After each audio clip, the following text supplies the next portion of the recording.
Welcome, ladies and gentlemen, to the Victory Theater Bare Bones production of Backstory, an evening of true stories, poetry, and flights of fancy. I'm Laurie O'Brien.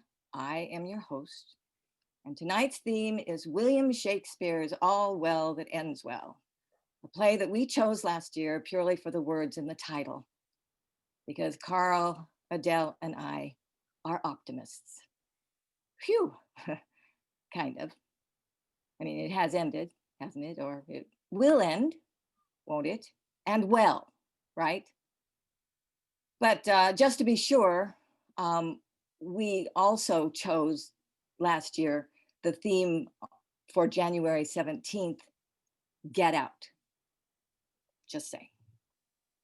Okay, all's well that ends well. Not a particular popular play in Shakespeare's time, still remains one of his lesser known plays that isn't produced much. It's considered a problem play due in part to its simplistic fairy tale logic that says that no matter how nasty and shallow and egotistical, how many virgins you've seduced or people you've insulted, or how crassly you may have publicly humiliated a woman, you can still win the prize in the end. Eternal love, respect, a happily ever after ending.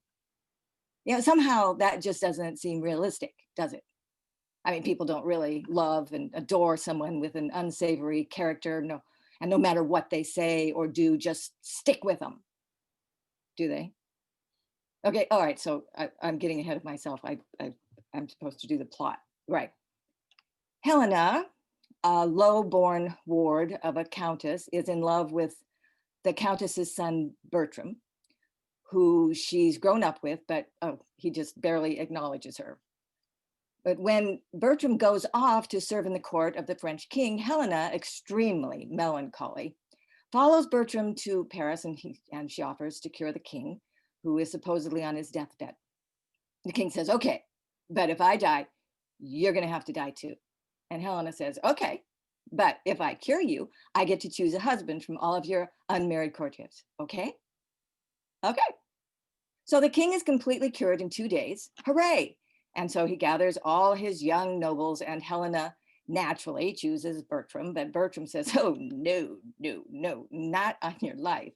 And he proceeds to humiliate Helena in front of the entire court, calling her a loser. She's too poor and frankly, totally unlikable.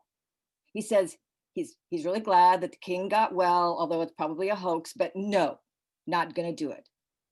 Then he realizes the king's a little pissed, so Bertram fakes submission and takes the marriage vow, and then, using Helena's dowry from the king to defray his expenses, he splits with his shady business partner and advisor to fight in the war in Italy, claiming, I will be the best soldier ever because nobody is bigger or better at military than I am. And he says he won't sleep with Helena. Instead, he gives her a letter that says, I will only really marry you when you have my baby inside you and you are wearing my family ring that I never take off my own damn finger. Ha ha, prank, I am the smartest, bye-bye. Or something to that effect. So, not being humiliated enough, Helena follows Bertram again, this time to Italy, where she discovers that he's trying to seduce Deflower, the lodge keeper's daughter, Diana.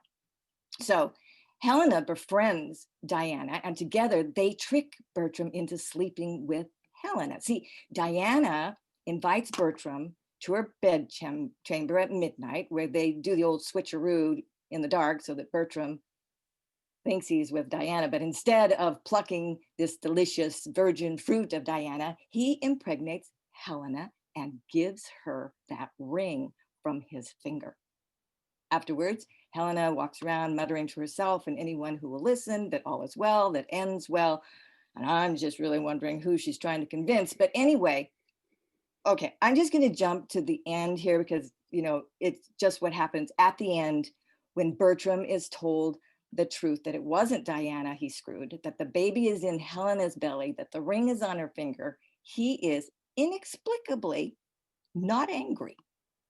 And without missing a beat, he calls Helena's deception devotion and says it has won his deepest affection.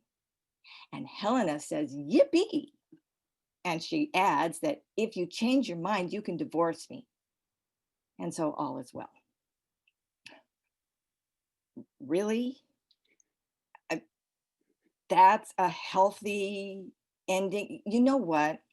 Actually, I don't think it's an ending at all.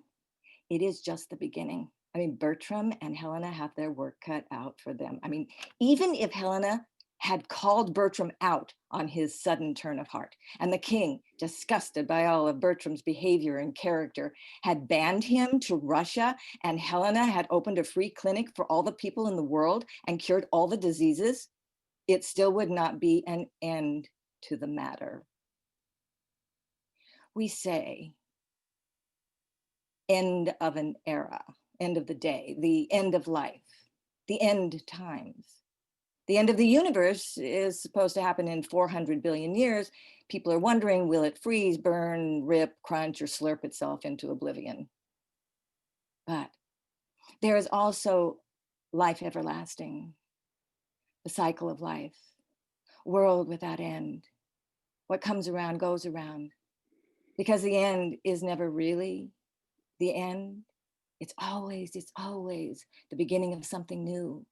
Even an explosion, whew, all those little particles go out and form something new. They are just redefined. They start again. So the election has not ended. But let's not be tripped up by that. No matter what happens, no matter how long before Donald Trump steps down or is removed, it doesn't really matter. It will happen the way it happens. So no, things have not ended, well or otherwise. And just like Helena and Bertram, our work has just begun. So don't sit back and hope things are going to get better by themselves. Banish fear and despair and stay vigilant, engaged, involved, reject complacency, shine light on the wheels of government. Help Biden choose his cabinet. Keep an eye on local politics, write to your senators, sign up to write postcards to Georgia voters, and call out racism when you see it. Buy from Black-owned businesses. Help your neighbors, even the ones you don't like. And listen intently and deeply to not just one person, but many people who think differently than you do. Find a way to do that.